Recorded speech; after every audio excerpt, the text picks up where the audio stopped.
Live from the Business RadioX studio inside Renaissance Bank, the bank that specializes in understanding you. It's time for North Fulton Business Radio. And hello again, everyone. Welcome to yet another edition of North Fulton Business Radio. I'm John Ray, and we are coming to you from the Business RadioX studio inside Renaissance Bank. Folks, if you need help curing the headaches of administrative tasks, bookkeeping, marketing, maybe a presentation or so, well, go engage a smart and reliable Office Angel. They're not a temp agency or a placement firm. Office Angels matches your business support needs with angels who have the talent and experience necessary to help you maintain and grow your business on an ongoing or as-needed basis. Your terms, your timeline. They lend a hand when needed and fly off when the job is done.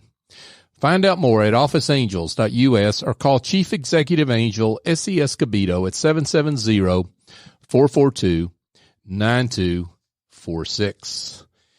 And now I'd like to welcome Gary Grace with Atlanta North Art Gallery and Derek Griffin with Speartek. But we're going to start with Gary. We're going to talk art with Gary. Gary. Wow. Welcome.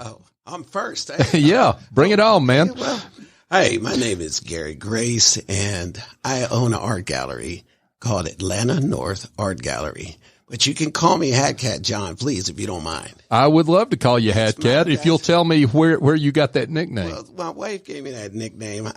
She says I'm a cool cat that wears a lot of hats. Okay. So that's where that name came from. Now, you brought a hat in the studio. You want to describe it? Folks, we'll have this in the show notes. We'll have a picture of this in the show notes, but describe it.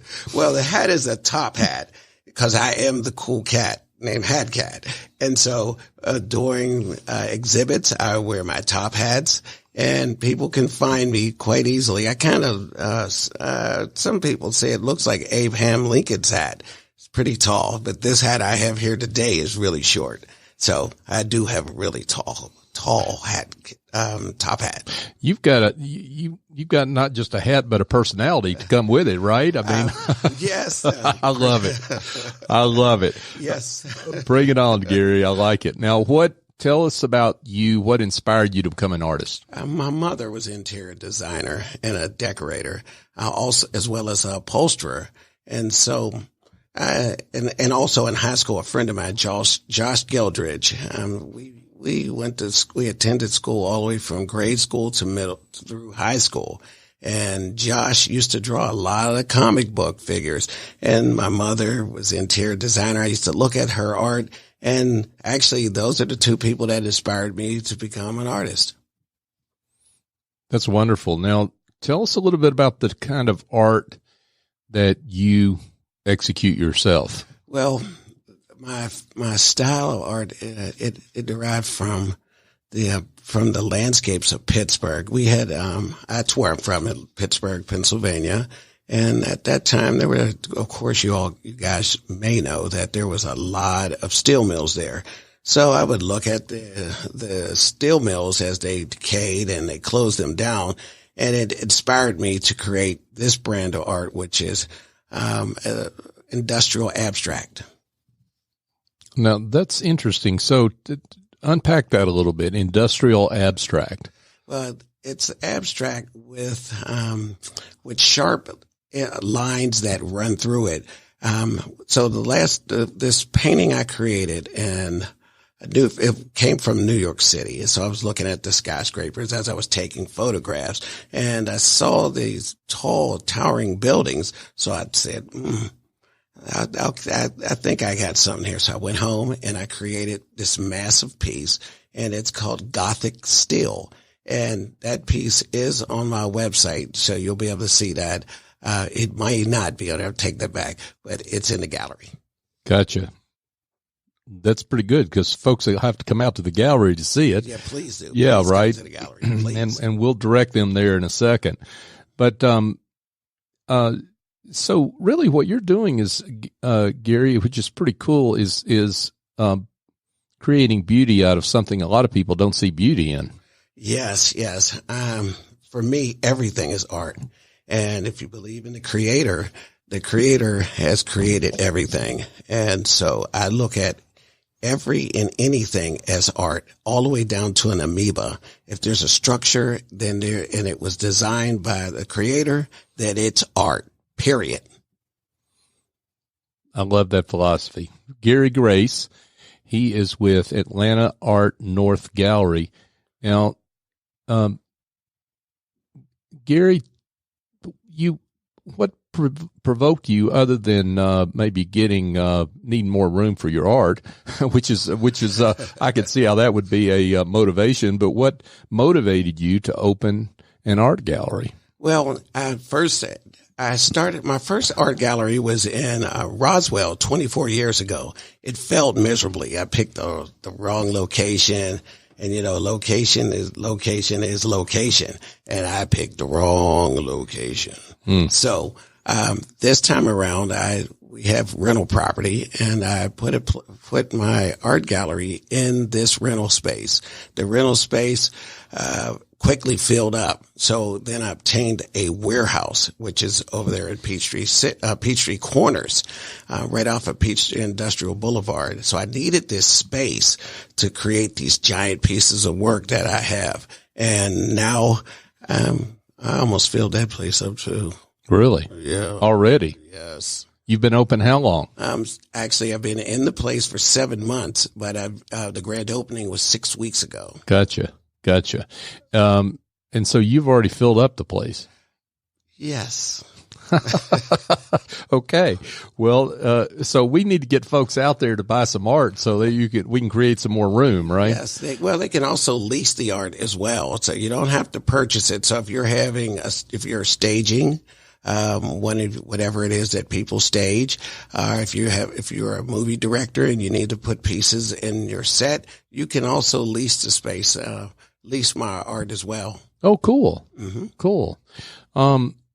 Yeah. So how does that work? I mean, you lease for a few days for an event or for a longer period of time, or how does that work? Well, we lease it by the week, or up to a month or a year. It's up to the person who's writing that check.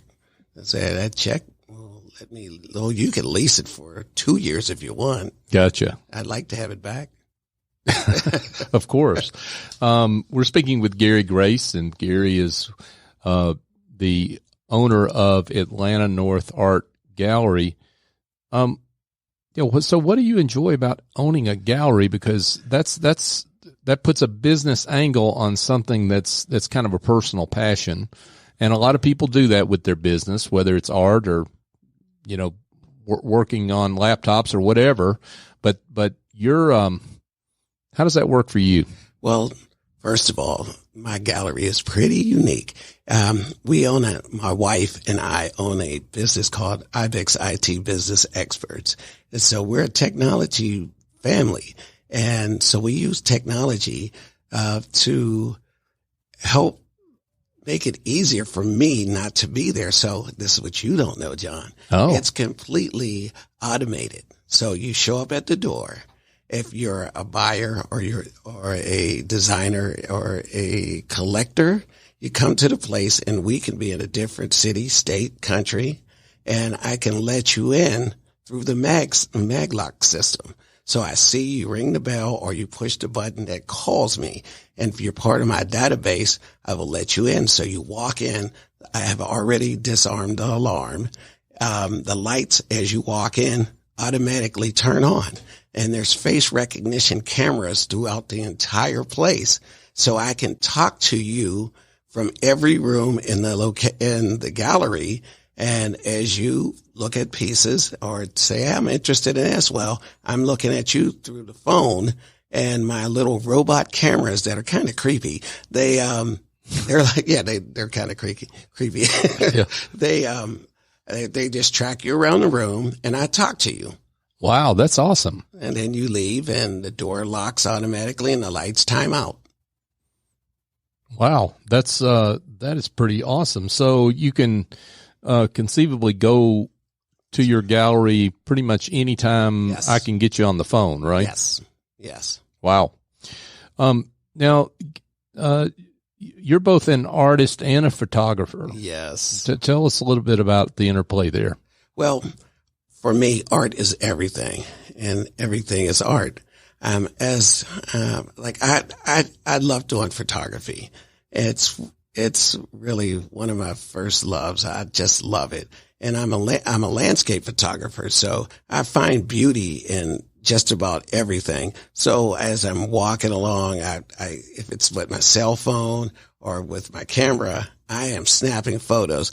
Me and my wife, we go on vacations, and I'm always lagging behind because what am I doing? Taking photographs. And half the time she's in these photographs, it's just her back is there. And so I really enjoy taking photographs. There's nothing like it.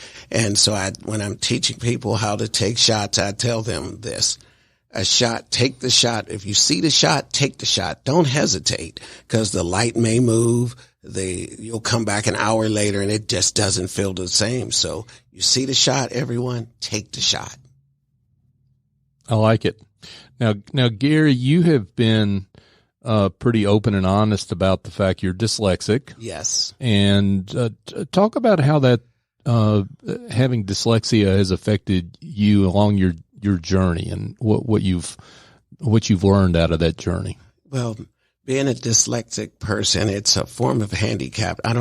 Some people don't know what dyslexia is, and what dyslexia is you see words backwards, you're challenged with the phonetics of words, and you also can be a dyslexic person with numbers. So some of you people out there who are having troubles with your numbers, or you're wondering why you're saying you're looking at 52, but you're saying 25. And that's what a dyslexic person has to deal with. So it's very challenging. And for kids that are dyslexic, it's heartbreaking, because they can't figure out why they're different.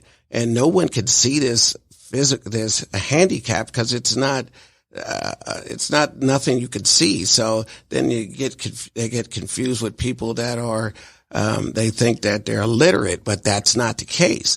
And with me, dyslexia, actually helped me to be who I am.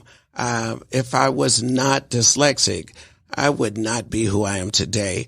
Because of dyslexia, it helped me to have to rethink everything. And I mean everything. On a day-to-day basis, I have to go around things. I can't just go through them. You guys walk and talk and read everything. Me, I have to pause and take time to do it. And I use various tools to get through this. So for those that don't know about this, and I'm one of those people, I mean, is this something that is just hard for to be detected because a young person doesn't know they have dyslexia? No, a lot of professionals see it right off. The kid is struggling with their schoolwork. At first, they think that, the kid is a little slow. But then once they do a little testing, they realize that these kids are dyslexic. And it's really heartbreaking for the parent.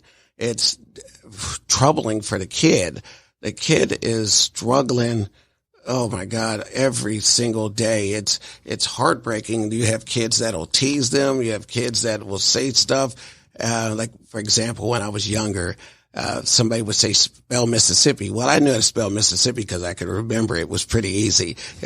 But, we would get teased, all those kids that are dyslexic, we get teased, and we didn't know how to deal with it. But my mother found a school that was special for dyslexic people, and for people that have these abilities that are extraordinary, like myself. I'm thankful for dyslexia, because I know how to do just about everything.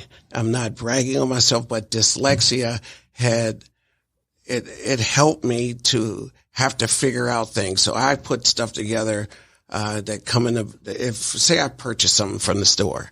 Well, I can put it together without the instructions, because my abstract mind, because of dyslexia, helped me to see things totally different. So, ambidextrous, right and left hand. I eat with chopsticks with my left hand and right hand. So I'm sitting there and I drink with my left, eat with my right. People don't know what when they're looking at me, they're like, what the heck is this guy doing? Is he an octopus or something? It helped me tremendously. Wow. And it's heartbreaking. Yeah, wow. Awesome story. An inspiring story, Gary. So that begs the question, what advice would you have for kids and young people that have dyslexia, and then for the parents of those children? Well, the first thing I would like them to do is purchase one of my books. Okay. I have children's books that I've illustrated and written. And one of them is Sasha, I Can't Find My Bicycle. You can find that on Amazon. I have 6 more books I am about to release. They're in the editing phase right now. And, but back to the question, what my advice for kids is, never fear, just keep going, cause it's, you'll figure it out. I wish I had, could prepare to say more, but this is a different show, so maybe John will have me back when I release the books. And, boy, I didn't even finish the interview. This guy, he's always wanting to come back. Yeah, I love it. This is 35 years of self-employment. Well, I'm with you. You gotta ask for the order, man. Yes, I don't blame you. Yes. That's great, but but you've done more than just power through it. I mean, right? I mean, there's more to it than just that. Yes. Well, when I write books, I use the tools today, which is Siri, which from the iPhone. I use another program called Dragon Naturally Speaking, and that helped me to write novels. I even written, I have 2 novels. We haven't had them edited yet, but one of the books is a 4-part series. It's 375 pages, and the children's books range anywhere from 1 page up to 36 pages. And so I use the tools of today. Technology has become my best friend when it comes to writing books. Wow. That's fantastic. Congratulations, Gary. That's quite a story. Thank you. Yeah, Thank you. That's wonderful. And quite an inspiration, I know, to folks out there listening. Gary Grace, he is the owner and artist sometimes in residence. You're not always in residence because you're out traveling around, right? No, folks, if you listened earlier, you can find out how to get in Gary's gallery, even if he's not there. If you're part of the database of, like, if you're an interior designer, decorator, or buyer. Oh, gotcha. Part of the movies, the movie studios. Those are the people that have access to come in and just look around. And cool. Yes. Cool. So if you're not part of that and want to be, or just want to know more, Gary, tell folks how they can be in touch. You can reach me by phone at 678-283-5390, or you can reach me at atlantanorthart.com, and my email address is ggrace@atlantanorthart.com. Outstanding. Gary Grace, Atlanta North Art Gallery. Thanks for being with us. Thank you, John. Yeah, it's a pleasure.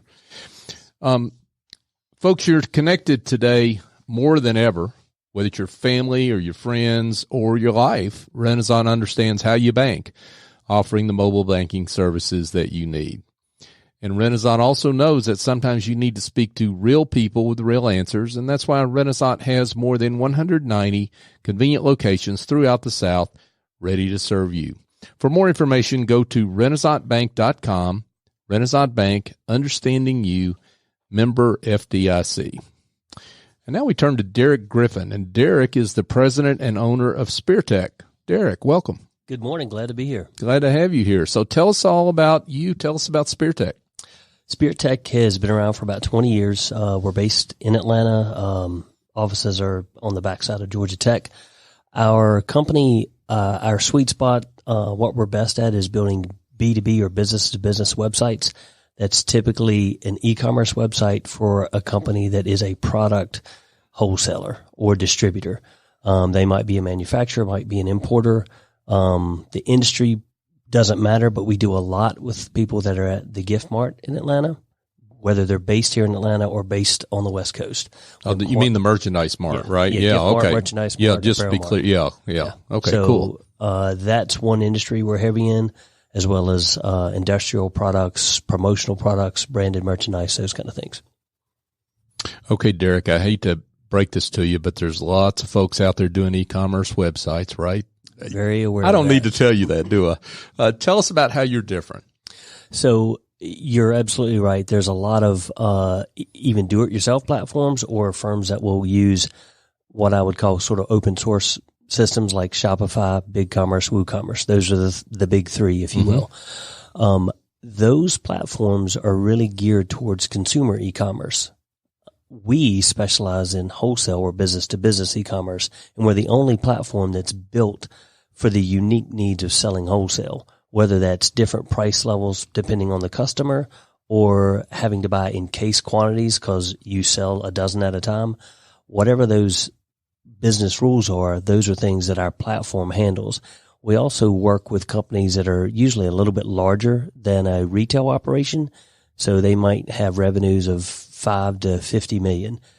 When those businesses are bigger, they also need the site integrated to their accounting or ERP systems, and we're really good at that. Now, Derek, you talked about, I guess, the differences in quantities between, B2C, B2B. Sure. You talked a little bit about the some of the other differences. I'm just drill down in that a little more because I'm curious about, what it is that B2B folks are looking for that they really can't get out there on the market, because it sounds like you've got a pretty unique platform. So, quick example would be somebody that sells, for example, candles. If they're selling to a consumer, they're selling one at a time. But if they're selling to a retail store that's buying in bulk, they're buying a dozen at a time. So there's a minimum quantity of 12 and an incremental quantity of 12. And so the platform forces the retailer to purchase a dozen at a time. The other factor is that you may have obviously there's going to be a different price between retail and wholesale, but you may also have quantity price breaks, meaning if you purchase 12, it's at a regular wholesale price. But if you purchase 48 or 96 or 144, each quantity mark that you hit, the wholesale price drops a little bit.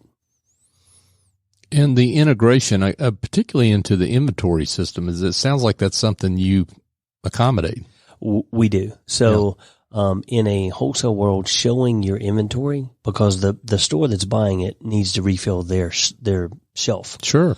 So when they order, they expect to receive that in 2 to 3 days, ground, whatever it might be.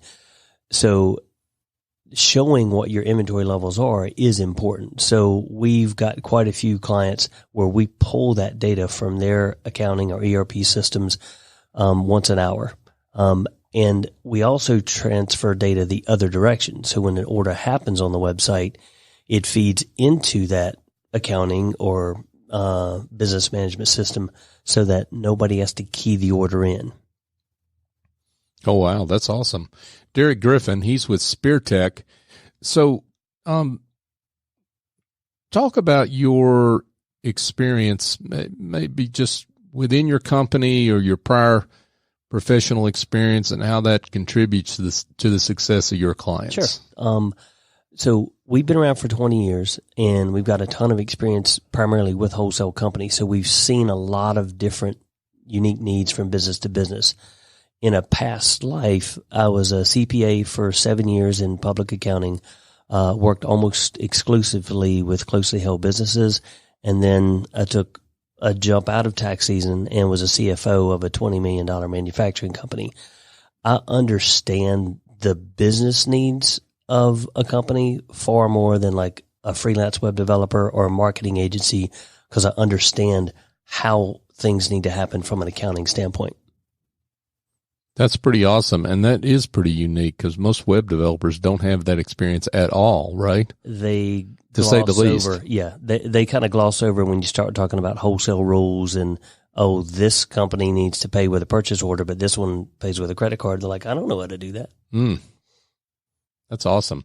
So you mentioned, I guess you described a typical client. Maybe you can tell us about if you have a sweet spot among those verticals, and maybe drill down if you got a success story that you want to share of clients that you've worked with that you've particularly helped, you're proud of. Sure. Feel free to share that. Okay. So a sweet spot is in that, small, closely held business. Most of our clients are probably in that 5 to 25 million space. We have some that are smaller and some that are significantly larger. An example of a success story, we've got a clothing manufacturer. They actually manufacture overseas, bring it in, but they make jackets that are mostly sold in the corporate apparel space. So a promotional product distributor will buy 48 jackets from them and then embroider a company's logo and sell it to that end company. But prior to us, they were taking all of those orders manually. People would call in. They really had no way for online ordering. They had built a website that technically it had online ordering capabilities, but it was so difficult to use that no one customer would use it. We redesigned the site, rebuilt it, integrated to their ERP, which ERP is basically a fancy or a accounting system on steroids. So it would show inventory and push orders over. Once that process was automated, our client really they educated their customers that there's an easier way to do business with them.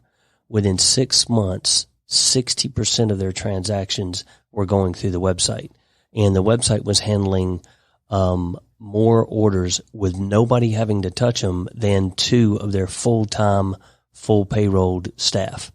So the return on investment was literally within months.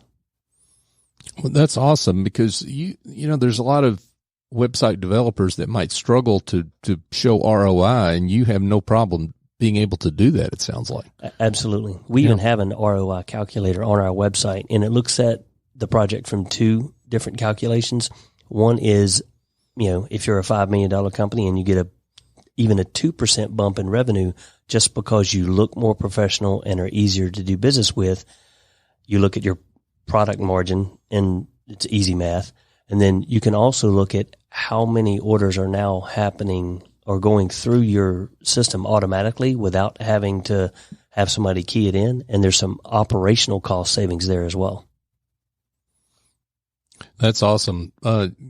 Derek Griffin, he is the president and owner of Speartek. I can imagine that your work ends up putting you into some pretty complex projects. It does. It does. We recently did one for a large trucking company, and they have about 25,000 employees. Every employee has an individual balance, because the company basically sponsors like a annual renewal of uniforms. So the employees can spend that money, and then if they go over their allotment, if you will, they put in a credit card for the difference. But we get a nightly feed of 25,000 drivers, so we know who's still active and who needs to be terminated. We also know which terminal each person is a driver at, so the orders automatically route to the right locations. And then we're pulling in additional data for the invoicing side, like a call center and a PO number that is specific for every location. All of this data, all these transactions feed automatically to both the uniform supplier and to the corporate office of the company that we're doing the site for. Wow. Awesome work. Okay. Now, how do you I guess let your hair down? This sounds like pretty high pressure stuff you're working on. Cause you've really got a company's, a process in your hands. So, lots of pressure there. How do you, decompress? So one industry that we work in that, while it's not wholesale e-commerce, it's maybe unique e-commerce. We've been fortunate to work with a lot of partners of national parks. So I have, through that process, I've become a national park junkie over the last 10 years. So at least once a year, I'll take a trip, and go hiking and kind of get away. And then this year was a bigger year for me. I turned 50 last week. So in September, me and my 5 brothers went and hit all 5 national parks in Utah in a 9-day run. And that was one of the best trips of my life. It was spectacular. That's awesome. And Utah is not a small place, so you had a little running to do. We did quite a bit of driving. Yeah. But in the middle of some great scenery, though, right? It's beautiful. That's wonderful. It looks different depending on where you are. We did one drive from Capitol Reef National Park over to Moab, and I swear the landscape changed every 15 miles. It was unbelievable. That's awesome. So, Derek, this has been great. You obviously do some great work for clients. For those that have heard what you've got to offer, maybe want to be in touch, tell them how to do that. You can go to our website, which is Speartek, and that's TEK.com. There's a Get Started button in the top right. You just click that and fill in some information, or you can call us at 770-674-3900.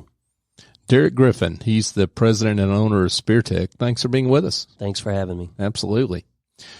Folks, just a reminder, you can listen to this show every Tuesday. We have shows and sometimes special editions just like this one. We do the shows live at 11:30. But if you miss any of our live shows, good news, you can find a complete show archive on Apple Podcasts, Stitcher, TuneIn, Spotify, Overcast, Podbeam, even YouTube.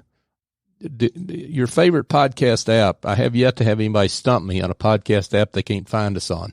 But just go search North Fulton Business Radio on any of those platforms and you'll find us. You can also go to northfultonbusinessradio.com and find our show archive there as well. Social media-wise, look for us on LinkedIn, Twitter, Facebook. We're at North Fulton BRX on all 3 of those platforms. So for my guests, Gary Grace and Derek Griffin, I'm John Ray. Join us next time here on North Fulton Business Radio.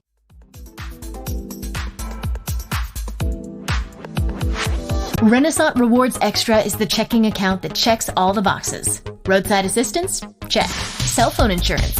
Check. More than 400,000 local shopping discounts? Check. Up to $25 per month in ATM refunds and a great rate? Check. All in an easy-to-use mobile app. To open an account or find out more about Renaissance Rewards Extra Checking, go to renaissancebank.com or visit us at any of our more than 190 locations throughout the South. Renaissance Bank. Understanding you. Member FDIC. Equal housing lender.